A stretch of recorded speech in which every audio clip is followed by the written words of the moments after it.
Question number 445 గ్రామ పంచాయతీలు మండల పరిషత్తులు జిల్లా పరిషత్తులు సంబంధించిన పెండింగ్ బిల్లులను చెల్లింపు పంచాయతీరాజ్ మరియు గ్రామీణ శాఖ మంత్రి గారు.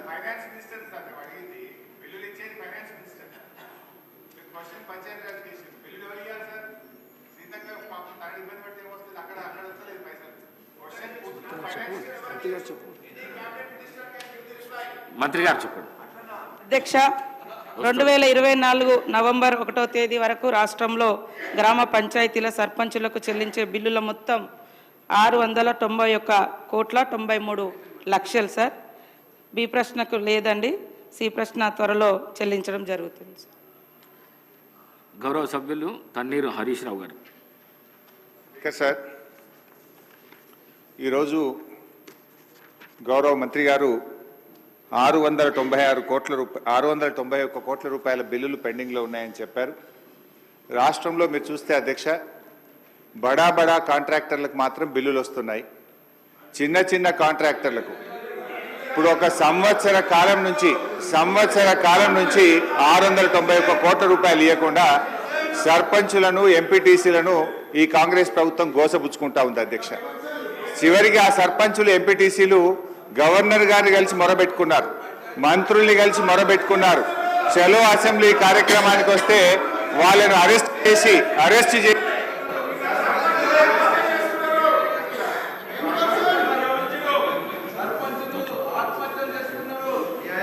స్పీకర్ సార్, సభను కొంచెం ఆర్డర్లో పెట్టండి.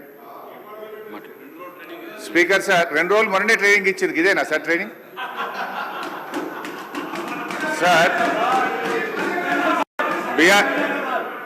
అధ్యక్ష, బీఆర్ఎస్ పాలనలో తెలంగాణ పల్లెలు అద్భుతంగా కేసీఆర్ గారి నాయకత్వంలో తీర్చిదిద్దబడ్డాయి. పల్లె ప్రగతి, పట్టణ ప్రగతి అనే కార్యక్రమం పెట్టి ప్రతి నెల పల్లె ప్రగతి కింద గ్రామాలకు 275 కోట్లు ఇచ్చాం, పట్టణ ప్రగతి కింద 150 కోట్ల రూపాయలు ఇచ్చాం. కానీ కాంగ్రెస్ ప్రభుత్వం వచ్చిన తర్వాత ఈ ఏడాది కాలంలో పల్లె ప్రగతి, పట్టణ ప్రగతి కింద 1 రూపాయి కూడా గ్రామ పంచాయతీలకు ఇవ్వకుండా పోవడం వల్ల ఈరోజు ఈ సమస్య వచ్చింది అధ్యక్ష. ఇది నేను చెప్తున్నది కాదు, కేంద్ర ప్రభుత్వం చెప్పింది. దేశంలో ఉత్తమ గ్రామ పంచాయతీల అవార్డులు ప్రకటిస్తే టాప్ 20 అవార్డ్స్ లో 19 అవార్డులు తెలంగాణ రాష్ట్రానికి వచ్చాయి. 20లో 19 తెలంగాణకు తెచ్చిన ఘనత కేసీఆర్ గారిది, బీఆర్ఎస్ ప్రభుత్వాన్ని.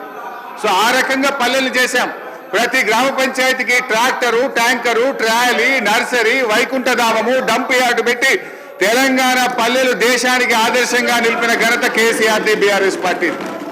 అధ్యక్ష, మేము గౌరవనీయులు మంత్రి గారిని కోరేది ఒక్కటే, ఇవాళ ఈ ప్రభుత్వం వచ్చిన తర్వాత ఎస్ఎఫ్సి నిధులు విడుదల కావట్లేదు.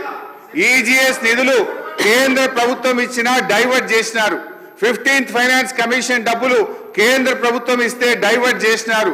జీపీ జనరల్ ఫండ్ కూడా వాళ్ళ డబ్బులు వాళ్ళు ఖర్చు పెట్టుకోవడానికి కూడా ఫైనాన్స్ నుంచి క్లియరెన్స్ ఇయ్యక, చెక్కులు పాసుగాక ఇవాళ సర్పంచులు ఆత్మహత్య చేసుకునేటువంటి పరిస్థితి వచ్చింది.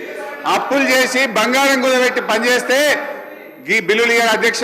ఒక్క నవంబర్ నెలలో బడా కాంట్రాక్టర్లకు 1200 కోట్లకు పైగా బిల్లులు ఇచ్చారు. ఒక్క నెలలో 1200 కోట్లు బడా కాంట్రాక్టర్లకు ఇస్తారు. ఈ చిన్న కాంట్రాక్టర్లు 5 లక్షలు 10 లక్షలు చేసిన సర్పంచులు, ఎంపీటీసీలు, జెడ్పీటీసీల మీద ఎందుకు పగబట్టి కక్షతో వాళ్ళని ఇబ్బంది పెడుతున్నారని చెప్పి నేను ఈ రోజు ప్రభుత్వాన్ని అడుగుతున్నా అధ్యక్ష. ఈ రోజు పరిస్థితి ఏమైంది? గ్రామ పంచాయతీలకు రెగ్యులర్ గా ఇవ్వాల్సిన నిధులు ఇవ్వకపోవడం వల్ల చివరికి ఏం దాకా వచ్చిందంటే, అమెరికా దేశం తెలంగాణకు పోతే చికెన్ గున్యా వ్యాధులు వస్తున్నాయి, జాగ్రత్త అని అమెరికా దేశం ఆ దేశ పౌరులను హెచ్చరించే పరిస్థితి ఏర్పడ్డదంటే పల్లెల్ని ఏ రకంగా మీరు నిర్లక్ష్యం చేశారో అర్థమవుతా ఉంది. ఇప్పటికైనా ఇప్పుడు అమెరికా తెలంగాణ పోతే చికెన్ గున్యా వస్తుందని ఆ దేశ పౌరులను హెచ్చరించిందంటే ఇది మన రాష్ట్రానికి అవమానం, ఈ దేశానికి కూడా అవమానం.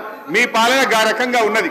సో దయచేసి మేము కోరేది ఒక్కటే అధ్యక్ష, వీళ్ళు బిల్లులే కాదు అధ్యక్ష, ఎంపీటీసీలు, సర్పంచులు, జెడ్పీటీసీలు దిగిపోయి 9 నెలలైంది, ఇంకా వాళ్ళ జీతాలు కూడా పెండింగ్లు ఉన్నాయి.